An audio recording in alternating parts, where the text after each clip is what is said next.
let's talk about it. Let's talk about it. Come on and shout it. I talk, you talk, we talk. Women talk life, it ain't no surprise. Baby, you could see if you would open up your eyes. You won't understand if you can't open up your mind. So let's stop wasting time when women talk live.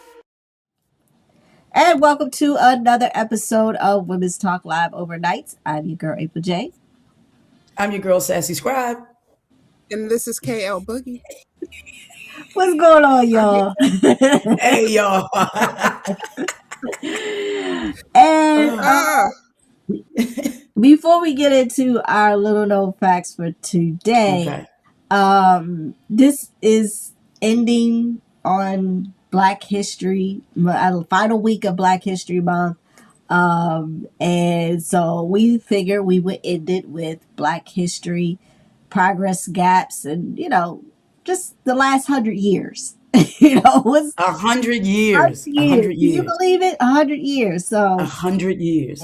Yeah, it's crazy. But before we get into that, I wanted to, because we've been given like little known Black history facts, so we're going to continue on with that. So the first one is about Jackie Robinson.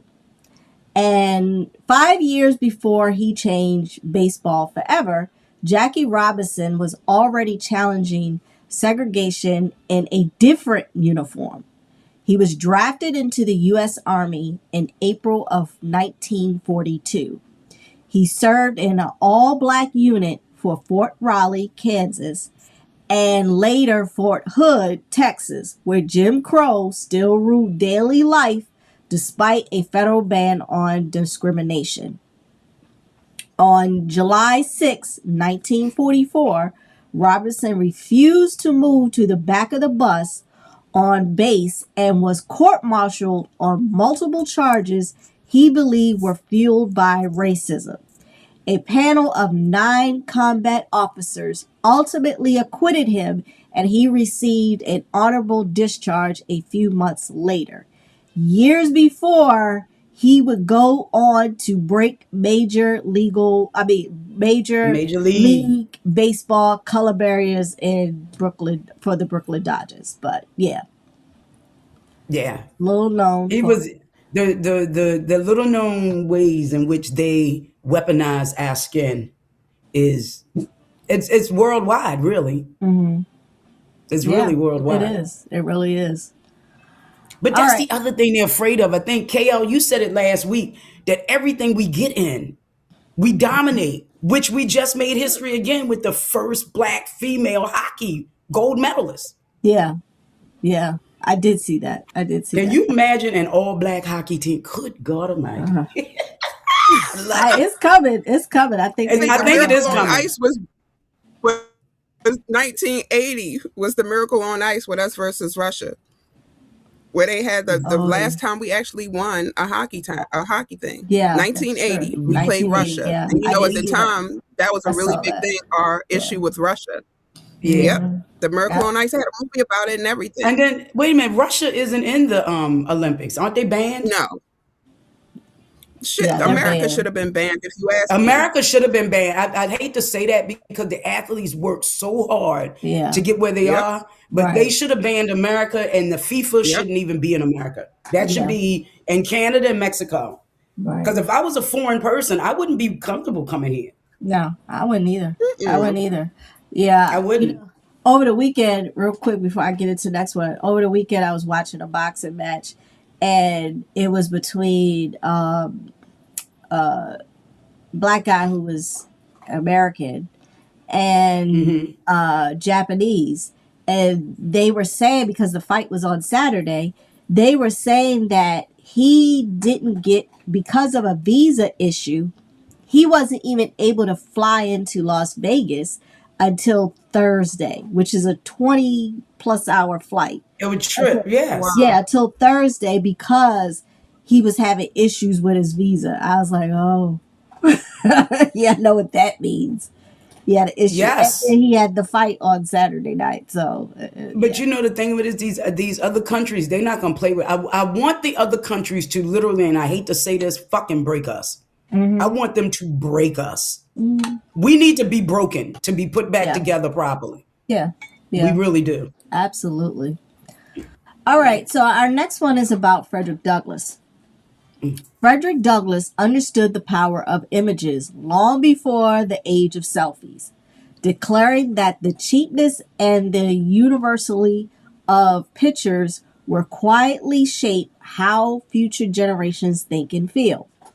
The formerly enslaved abolitionist became the most photographic American in the 19th century, sitting for more than 160 portraits, more than even Abraham Lincoln, who he could present himself with dignity and challenge racism stereotypes.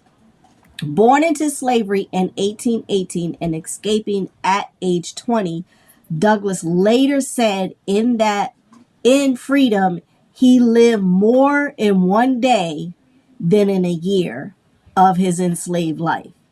And he saw photography as a great social equalizer.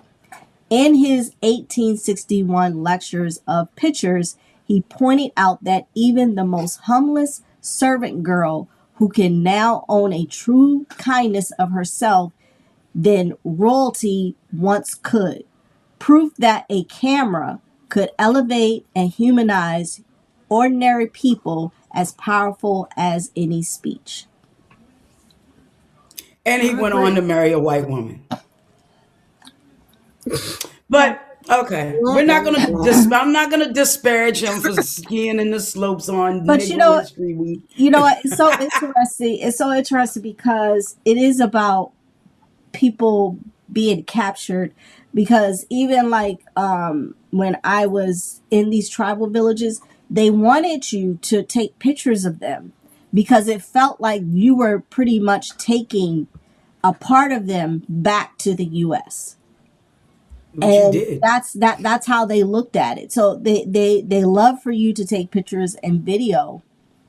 For the most part, most of them did, because they felt like they were being captured in their likeness and taken back, and that was their way of getting over here. So not to mention, it proves that that you really existed. Like right. That this is what it is. Like, they say a picture's worth 1,000 words. And a lot of the times, think of how Trump wanted all the portraits and the artifacts removed from the museums and the schools and things like that. Like, your verbal history is one thing, but to physically see it in a tangible way impacts you a lot different. That's why when families have heirlooms, they're so treasured. Like, Sassy, you have pictures of your family to go back. I have pictures of my family from the 1800s.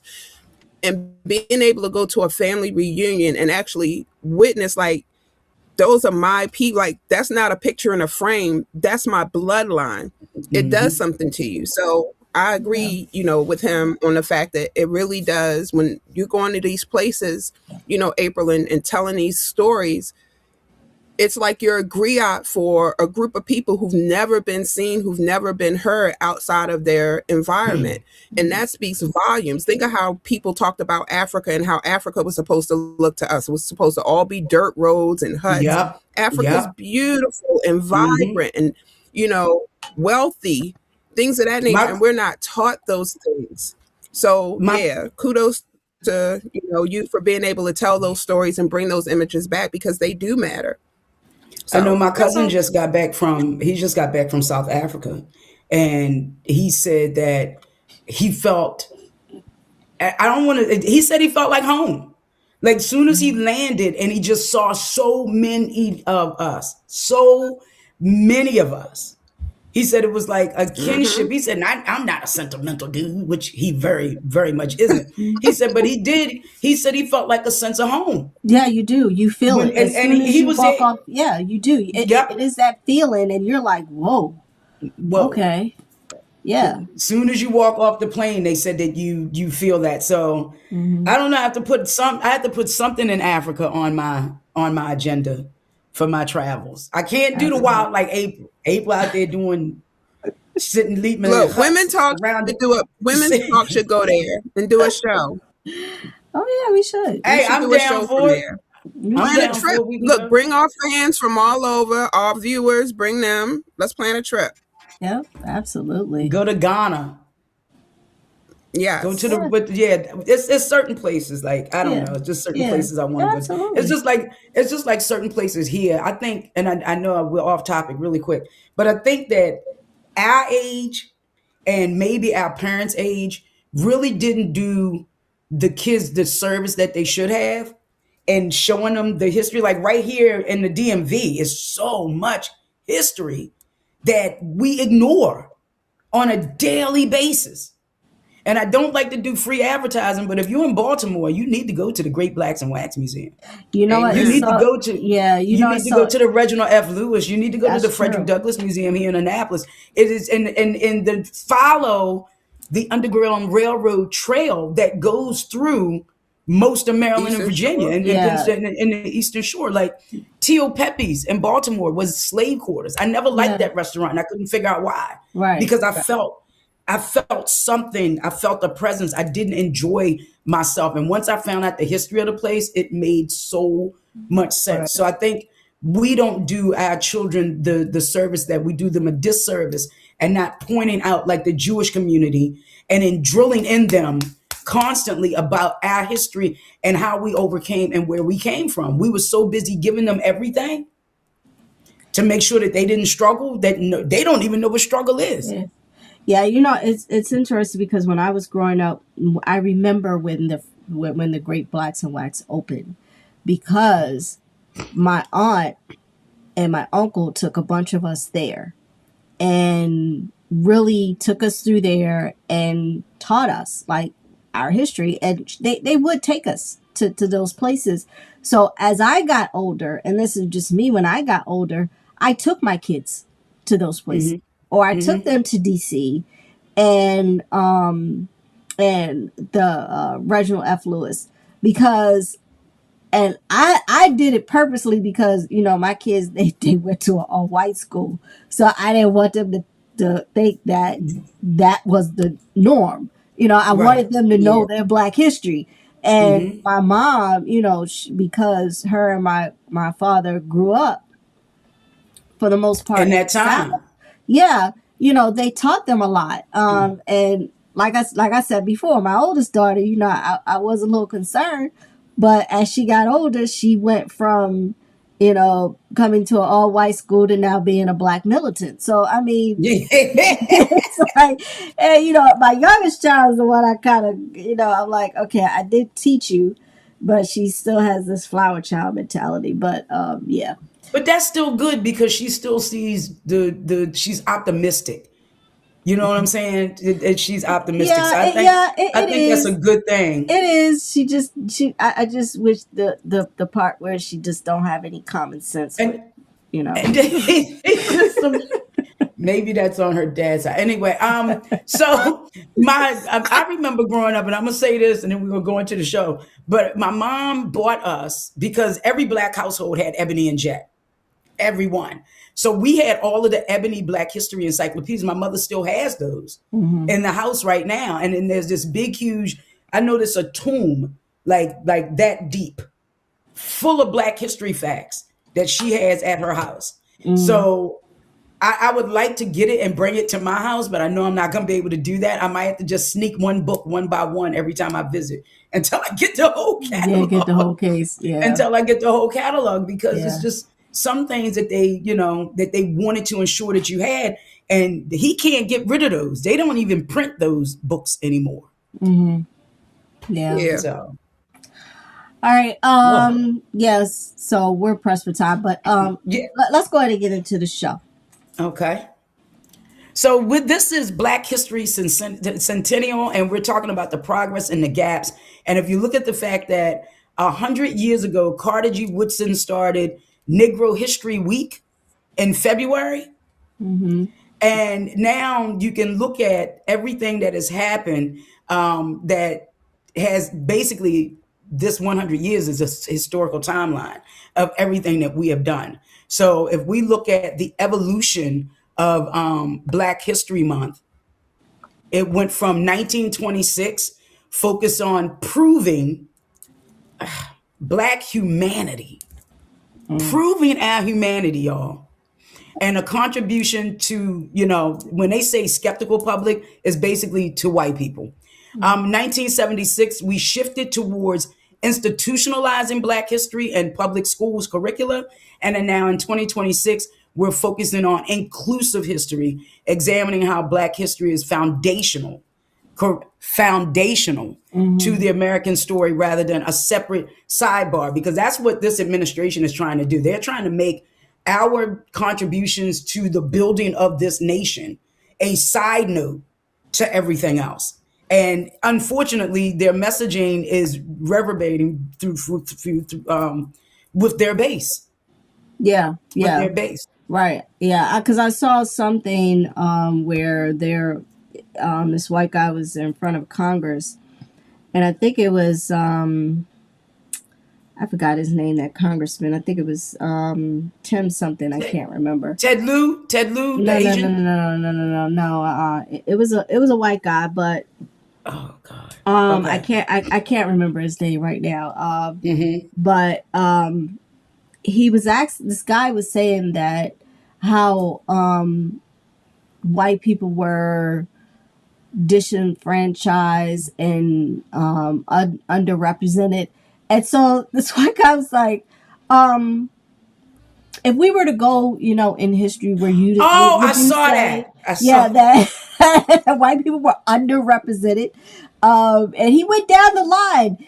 Yeah. In the presidency, past presidencies, the Senate, the governorships, the Supreme Court, CEOs or whatever. And I mean, he made this man look so stupid. And he was but just that man is a white nationalist. If we got to think about it, he is a racist, bigoted white supremacist that Trump has put up for nomination. Fuck? Yeah. But that goes to, even like when he did something for Black history at the White House. And I was sitting there like, okay, so you're trying to erase our history. You just got something. I think it was when they took something down in was it PA? Philly. Yeah, they made them put it back up. They had to put, and then he was saying, before y'all start, putting in these lawsuits or whatever, you should see. We're trying to accurately demonstrate American history, and I'm sitting there like, what the hell are you talking about? This is the man. We were slaves. This is the man that held the Bible upside down. I don't. Yeah. The audacity of mediocre white people elevating mediocre white people really needs to be studied in this country. Like, this man is the lowest of the low. He's not even mediocre. He will kill everybody in this country to save his ass. And that's where people don't look at. Yeah. They don't look at that. So anyway, the population, let's look at the Black population in the United States. It has grown in both size and diversity. So the recent census data approximately shows that 47.9 million people in the U.S. identify as Black, representing about 14.4% of the total population. And yet we're 80% of them imprisoned? Anyway, political representation. The 119th Congress, which was seated in 2025, reach record levels of diversity. There are currently 60 out of 435? Yeah. 60 members in the House of Representatives, and brace yourselves, 4 in the Senate. 4. Yeah. And if Jasmine wins, I don't know.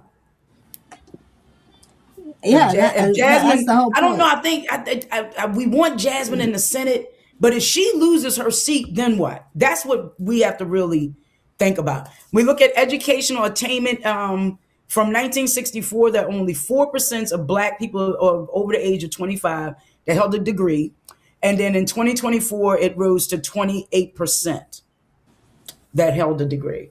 So there's no secret that we as Black women are the most educated population here in the United States, which is another thing that fears a lot of individuals, because as we said last week, Black women aren't afraid of y'all.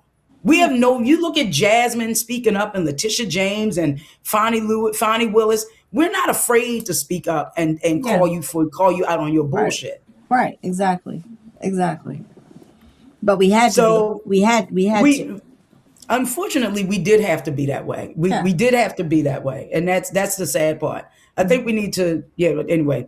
But so then when we talk about healthcare, so the medical advancements have benefited all groups. However, the disparities in outcomes remain a focal point for 2026. So the life expectancy for Black Americans is 71 years old. For white Americans is 77 years old. But unfortunately, they have this thing called the Momnibus legislation that they put into place in recent years, because Black women are 3 times more likely to die from pregnancy-related causes and/or childbirth than white women. Yeah. Well, that's not surprising. I did a documentary when I was with a healthcare company in DC. We did it with the Discovery Channel, and it dealt with the disparities of health care within the district alone, just the District of Columbia. And it's so insane, the number of, for example, breast cancer centers are in white areas where the majority, and there are none in Black areas, where women have to go every day, get their care, so on and so forth. Everything from food deserts to diabetes, like everything that affects us, we're on the lower scale of being treated and treated correctly than they are. As a matter of fact, I still have a DVD. This is a DVD. It's old, but I definitely want to send it. I don't know if we can provide a link or whatever, but it's so interesting. We had a lady talk about how she had a family history of breast cancer. And she had a story about how the ambulance and police wouldn't come to that area of the city. And she woke up to a trail of blood from the house down to the road because her grandmother's breast had an issue, and she bled to the ambulance. And so as she got older, she would be her own advocate, and she would go and ask, for breast exams, and they would say, oh, you don't have anything. And she went to her doctor. He was like, well, if you ask me again, I'm going to, recommend you have a mental examination and so on and so forth. And they did a biopsy. They didn't find anything, so on and so. And she kept pressing. Come to find out, they're biopsying fatty material, when by the time they found out, she had stage 3 cancer in her breast. Oh my God. So it's so important for our demographic to really be your own advocate, for you to really research a lot of this stuff, for you to actually go back to the natural and homeopathic ways that we treated our diseases and our ailments and our illnesses, because a lot of the things that we're given, even when we enter those trials, we're generally the placebo effect, where we're not getting treated because they want to see the duration of the disease, kind of like the Tuskegee experiment. A lot of times, if you look historically, which is the best predictor of future behavior, it's really not in our favor to do a lot of these things, because we're more the test junkie for that aspect. So I think it's really important that we learn to advocate for ourselves, but really look at the homeopathic and healthier ways that we can treat some of these things, because we're not looked at equally within the medical system. No, of course not. I mean, like I said, to this day, we're using DNA from a woman who Henrietta Lacks. Yeah, from John Hopkins, right here, and recently they used it for the COVID. So I'm like, they're still using this woman's DNA to all these years. It's like, but didn't they say that Black women have the Eve gene? Don't we have the Eve gene? They said that Black women have the Eve gene. I've heard that. I have heard that. Yeah, which is why the what is it, the placenta that they want to use, our placenta, they want to take that the umbilicum cord, what is it, the blood and the cells within that. Yeah, well, of course. I mean life started where? In Africa with us, but so it's another revisionist history, though. Right, and we gave Black women pretty much gave life to everything else. are research hospitals. A lot of hospitals, Duke is a research hospital. It's not a we want to help you and get you better. They take the information that they receive from the patients and demographics that they get, and a lot of those hospitals are in Black areas, are in minority areas. So, for example, Hopkins University of Maryland, they are research hospitals. The information that and they get East from Baltimore. they use it to, and downtown, they use it Yes. to facilitate research. So you never know, like when you sign those papers, when they take your blood or they take an organ out of you or a piece of tissue or whatever, it doesn't just stop with you. You have to understand that information is going to be shared. It's going to be looked at, from a different angle from just you. So we're still being used as the process. What's interesting? I had a girlfriend of mine years ago. We were in college, and she had gotten pregnant, and she had went into labor. So her husband was in the military. So she had called me and my girlfriend and said, "Hey, listen, I'm in the hospital." She went to Hopkins. And immediately I was just like, well, why'd you go to Hopkins? So I did. But she was just like, yeah, she said, I've tried, my husband's trying to get here, whatever. And so I said, well, I have to work. I said, but I will come later after, I get off or whatever. And my other girlfriend, she was working too. So she says, okay, well, we'll come. But then she was just like, she called us again and said, I got to get out of here. I have to leave. Like, y'all have to come get me. Like she was like, y'all have to come get me. And I was just like, well, what's going on? She was just like, I don't know what they're doing. I don't know. She said, they're not, they want me to do that. She was just like, and I don't feel safe. She was like, what? I need you to come get me. And I was just like, wait a minute. So when me and my girlfriend get there and try to say, we was here they were trying to tell us she wasn't there.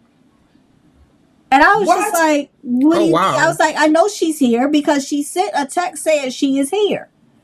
Do you know we had to literally sneak her out of that hospital because they were refusing to and finally, me and my girl, for some reason or another, we figured out we told her, we said, listen, get to a place, a stairwell, whatever, so that we can come get you. But with your baby. She was pregnant in labor. And we literally had to sneak her out of that hospital and get her to Mercy. Now, because she didn't feel safe. My sister had her oldest son at Johns Hopkins, but I was so young. Back in the day, children really weren't allowed to go to the hospital. You had to stay in the lobby. Remember that? Yeah. They didn't allow kids to go up into the visiting area. So when we were in the lobby, but I don't remember like any of that. Everybody was like, "Oh, she went to Hopkins. That's all fancy and whatnot." Yeah, no, girl. When I heard that, and found out about Henrietta. Right, and then my daughter, like, she had to have these tests, and I told them, I said, "Well, I don't." They said, "Well, I think it was a University of Maryland or Chesapeake Hospital, whatever." But she couldn't get in right away. She said the only people that can get you in right away is Hopkins. And I was sitting there like, I don't want to take my daughter to Hopkins. But then my mom was like, well, listen, we'll go with her. She said, but she has to have this now. So let's just go. But, we'll do all the follow-ups the other place. So I'm telling my mom, like, all right, fine. We go there. They do the test. They find out that my daughter had this rare condition. And the doctor is like, trying to explain to me, my mom, now thank God she's in the medical field because she was able to see exactly what it was. And when I told the guy, I was like, yeah, well, my mom's been in the medical field forever. She was the chief of cardiology. I said, that's why I have her here. And immediately he just went pale and was like, oh. I was like, yeah, so you can't sit here. And I told my mom, I said, excuse me, bullshit me, because she's here to tell me. So, so then, and then after that, they tried to call to get me to get my daughter to come back. And I was like, no, my daughter's not coming back there. And it was like, yeah, but I was like, no, ain't no but. My daughter ain't coming back there. I said, y'all are not using my daughter as no test dummy. I said, You ain't, no, no, thank you. I Y'all are said, making me look at Hopkins with new eyes. I swear. I swear I had no idea. I never even looked at, I mean, What? Hopkins actually saved my grandmother because she was at Churches. You remember Churches that was on No, Churches because Hospital? no, I'm down Yeah. here. So we Oh, only okay. had Annapolis and at the time it was called North Arundel. Right. Now my grandmother was at Churches Hospital and she was diabetic. And she had this open wound that they didn't take care of. They didn't give her medication. And my grandmother is like, she's like yelling and don't know where she is. And we had to rush her to Hopkins. And they actually, took care of her, whatever, did whatever, and then moved her somewhere else. So I never had that concept of Hopkins until my girlfriend went there and was pregnant, and they would try to keep her for some reason or another. I don't know why. They would try to keep her. Did they give her a reason as to why they didn't want her? They wouldn't tell her. She They just left. told her she They couldn't didn't get a leave. chance to give her nothing. They told her she couldn't leave. Tried to strap her down because they said they didn't want her to hurt herself or her baby, and she was just like, "What are you What? talking about?" Yeah, it was crazy. You know why? You know why they did that? Because she came in alone. Yeah, If she had came in with a tribe, right. Yeah, I believe that. that's Right. crazy. And then to tell us she alone, wasn't there. They were gonna take her and her baby and oh God, Lord. Yeah. Yeah, well, I will say this, because they are a research hospital, with my husband being, he has a debilitating immuno disease. The best person in the country that deals with his disease actually worked out of Hopkins. And I remember when we first went to him, I told him straight up, I don't fuck with Hopkins. Like, and I'm going to be all in your shit about what you're telling me but I'm being honest. Even from the first time we met, it was an incident. Like, they told me the doctor wasn't there. And he had to like be prone and me and my son had to carry him to the car, lay him in the back seat of the truck and get him to this appointment that we waited months for. And so, having worked in healthcare, I knew what the expectations were. I knew how to appropriately advocate for him. And when we got to the hospital, we're in this line, and it was post COVID. So, you couldn't go in the hospital without actually having an appointment. So I'm at the desk and I'm asking the lady about the appointment. She's saying, she calls upstairs. She says, they say he doesn't have an appointment. Bullshit. What it took us to get here, how long we waited, and the type of disease that he presents with is horrible. So I'm like, we already here. Man, by the time I got off the phone, the nurses are telling me he's not there. So I'm arguing back and forth with the nurses. Then the doctor picks up the phone. He's like, well, we didn't have patients, and what's his issue? I'm like, you've had his file for months. I've been waiting for this appointment. Like, you should have already researched and knew who you were going to be seeing. But where are you? He was like, what do you mean where am I? I said, I'm going to bring him to you. He was like DoorDash, Uber Eats, whatever you want. But he's in the car now. We got him in here, and you're going to see him wherever the fuck you are. Like, real talk. So I'm not gonna lie. Yeah, because I don't care what facility. You could be home, and I'm gonna bring him to your driveway because he's gonna be examined today. Like, we're not gonna do this. Right. And that doctor wound up coming down the stairs to the parking area of Hopkins, a little circle, coming out looking like a superhero. When them doors opened, his coat flew back. He had his two nurses behind him. They in blue. He got his little white jacket. He examined them. He got a gurney. He got him in the hospital, got his blood work and everything done, and got him back out. Yes, all of that. And even now, he's like, Mrs. Ellis, I do not play with you. He was like, when it comes to your husband, other doctors, I'll be like, I will write the board about you. If you don't do that.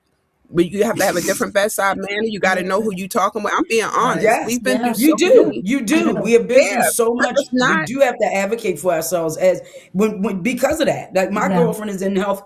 She's down south in healthcare, and she said just during COVID, the number of people that didn't believe COVID existed as they were waiting on patients that were dying from COVID. Yeah. Mm-hmm. So it's just that's crazy. That's a whole nother show that we should. Yeah, we should have some. It is. Kim, you talked about homeopathic. We need some homeopathic practitioners that can give us some homemade remedies, regarding this, because as Black History Week or Black History Month or whatever, and celebrating 100 years, we do have a lot of things that we can fix ourselves. Right, exactly. Without Western I would medicine. not to just limit ourselves to a Black History Month of 28 days. We have a Black History year. It is up to us to educate our children on who they are and where they come from, and not limit that education to just 28 days out of a year. I think that does a disservice to us. It says that we undervalue ourselves. And I think that our children would fare better to know. Real talk, when my children were little, I used to whisper in their ear when I prayed over them at night, you are a descendant of kings and scholars.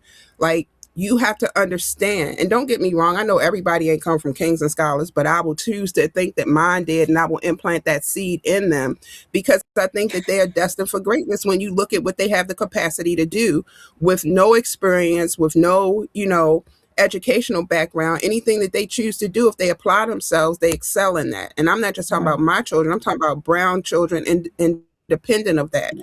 So even from, teaching little kids to cook, I always tell them, I said, you got to understand, everything that's brown is better for you than anything that's white. Brown sugar better for you than white sugar, brown flour better than white flour. If that's the case from a nature perspective, what do you think from an educated perspective of who you divinely come from? What makes you better? You are innately better. That melanin is magic, baby. It's magic. You can't get away from it. And so it's important. Put like that, you don't even think of it. So brown rice is better than white rice. Everything brown is better because you got to think it's bleach. White chocolate, oh my God. When people talk about how much they love white chocolate, the shit pisses me off to a fundamental level. White chocolate is the waste. White chocolate is the waste of regular chocolate cocoa bean, of that chocolate that's made. White chocolate is the waste. It's the residue. But they want to be part of something so bad that's so delicious and magnificent that, they'll take that piece. White chocolate is trash. It's trash. Yeah. I don't fuck with white chocolate. I thought it was just me, but I don't like white chocolate. I thought it was made out of shea butter. Oh, I'm going to hurt you, Sassy. But and that's not being racist. Like, I really need people to understand that. Us saying that's not racist. That's factual. Like, that's a fact. So you can't deny that. The racist part comes in when you want to deny that fact just because it doesn't reconcile with your spirit and the mindset that somebody told you that everything about you was better than everybody else. So no, when you come with the realization that you are regular in comparison to anybody else, I'm sure that hurts your feelings a little bit, but that ain't got shit to do with us. It's not my fault, If you look at everything that they've tried to do to suppress us, like if you look at the key demographics and everything that happened with us, like from 2017, we had $127.9 billion in revenue. And now if the most recent study shows from 2022, that's gone up to 211.8. So we know that our community spends what is it, 1.3 trillion in stupid shit. I was going to say too much damn money for shit that don't get them any money back. That doesn't give them any money back. But from 2022, that was a 66% growth. So we got to look at the other thing that, again, I said it earlier, Black women led this demographic since 2017. All Black-owned businesses increased by 21%, and their revenue surged 82%. So we now, Kim, April, and myself, we now represent 40% of all Black-owned businesses. 40%. And after the pandemic, it jumped over 20%. And because you have like the Black creators and whatnot, Black-owned businesses and major contributors to the labor market, we now employ 1.6 million people, which is a $61 billion annual payroll.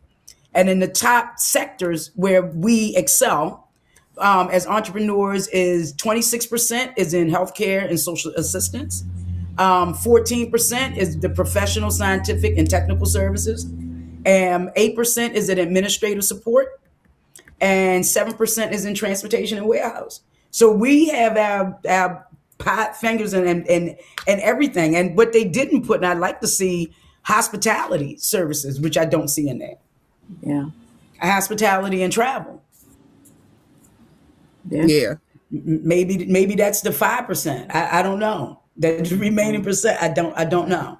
Yeah. But we are a resilient 100 years 400-year heads behind everything, and they doing everything in their power to break us, and we still, as Maya Angelou said, and still we rise. Like We rise. still we rise. They trying everything. We're like a phoenix rising out of the ashes. You can't break us. You can't. You try everything. You cannot break us as a community, as a people. We understand. And again, I will say this every show. I am so proud of us as the melanated collective have listened to our ancestors and said, this is not our fight. Stand. You tell somebody stand back and stand by. That's exactly what they told us. Stand back. Stand by. All right. So our last week poll, we asked, are you surprised that we are still experiencing first in 2026? And 91% say yes. 91? Yeah. You know what, though? I think that that's going to be because a lot of people do not realize, that's what we're just talking about, like the history. They don't realize the barriers that we faced and how far we've actually had to travel just to get the modicum of equality per se that we enjoy today. Like, it's really bigger than you. How can I put this? This demographic, it's the black tax, though, right? It's not just the black tax. It's just the expectation that because you're doing okay, that everybody else is doing okay, and you have the ability to do this, that everyone else has the ability to do this. And that's not true, especially when you look at the fundamental things.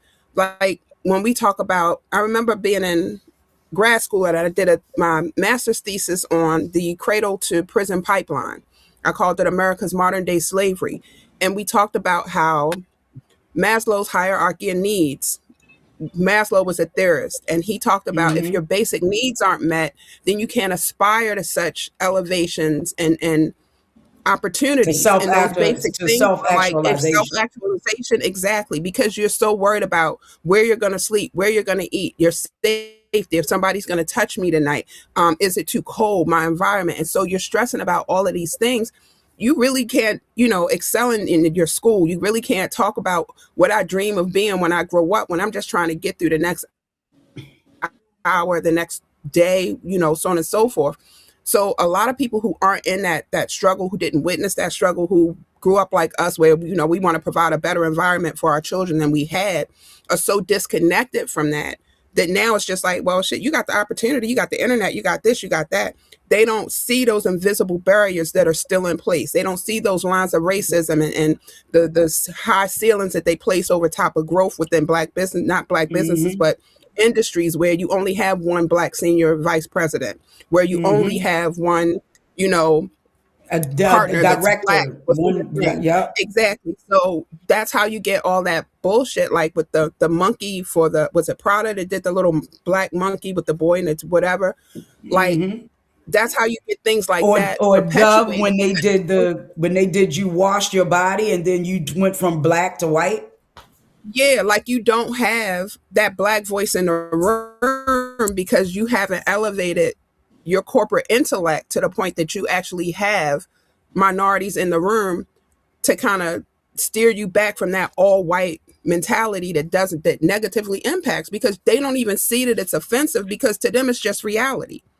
And therefore you need to have those faces in the room. Didn't Beyonce walk away from a deal because there was no representation? Oh, I'm not sure. I don't know about her walking away from money. There was a deal. No, she her walked ticket away prices. She ain't walking away. No, she walked away from money because she was doing a deal. I don't know if it was Adidas or if it was Nike. It was some brand. It was some major brand. And her and Jay-Z walked in and they sat at the table and they didn't see nobody that looked like them to represent what it is she represents. Okay. And they left money on the table. Wow. They left money on the table. So. All right. So this week's poll is, how do you feel about Black progress in the last 100 years?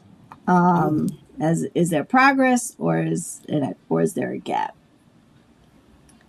So that is our poll question for next week. That's a good poll question because I think, we have another 100 years. Unfortunately, I'd love to live to see the next 100 years, but I'm only going to see half of those. Right. Right. But I do think that it'll be progress. I think it will be progress. I just have that. I don't know. There's something in my spidey senses is tingling and telling me that things are definitely going to get better. They're going to get worse before they get better, but eventually we'll come out on the other side of this. Yeah, because a lot of the older folks that have, I think this younger generation is a little different than the previous generation. So. No one has more audacity than a pissed off teenager. Yeah. And you see that. And you see that with social media, you see yes, that. And you see that with social media. I think it's still going to be the powerful people never teach powerless people how to take away their power. I think that those in power are still going to enforce. It's going to take a fight. It's going to take something more than just feeling morally obligated to your fellow man. It's going to take your body in the street. It's going to take your body in the street. I mean, and it's going to take and white people don't know how to advocate. The Epstein files. We're not arresting. They're waiting for us. No. You know what I mean? We're not arresting those people because they have power. But they have power. But you have other nations. They have not even called Prince Andrew. They have called him Andrew Mountbatten Windsor. Because he's ex-prince now. He's an ex-prince. It doesn't matter. If the royal family can get rid of one of theirs, we can do the same. You have other countries that are holding these people accountable. What I want I want to get involved. I want The Hague involved in this. Especially to come after those here in the United States. The Hague anymore. They don't recognize The Hague anymore. It doesn't matter. Those people will still travel. Just because the United States doesn't recognize it doesn't mean other nations don't. So just because you're a billionaire, you're not going to stay in the United States.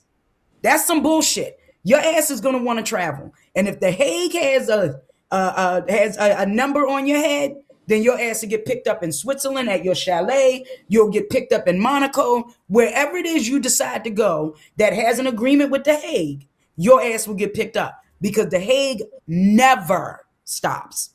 They never stop. Yeah. But you're right. We don't have agreements with The Hague.